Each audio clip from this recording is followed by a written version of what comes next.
The Language House was developed about 20 years ago, and the goal was to provide students with as close as we can get to an immersion experience without going overseas. Students live with other students who are studying the same language as them and a native speaker who serves as a mentor. And when they're at home in the apartment, they use that language at all times.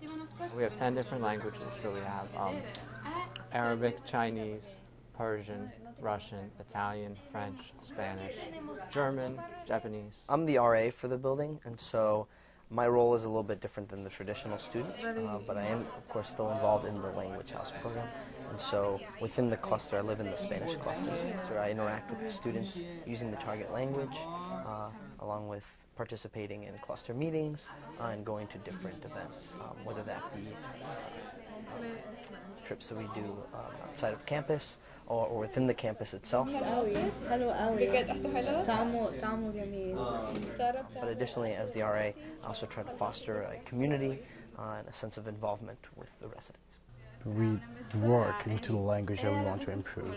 For example, for French, we have students in the French cluster taking French classes, and I'm a native speaker, which is a little different. So instead of taking classes, I'm doing research in with the Language House. So it's a very particular experience, but I like it a lot. We're looking for students who can really bring something to the Language House. Sometimes we'll admit a student who has a lower GPA, but has a much more outgoing personality and who's really going to, motivate everybody else in the apartment to speak and to practice using the language. We feel a kind of attachment to the people within the Language House, that we form a community, but we also reach out, and so we feel at home within the Language House. We interact with the rest of the clusters, but we also contribute to the rest of the university, and in our everyday lives we're interacting with people who don't live in the Language House. But when we come home, we're like a little family again.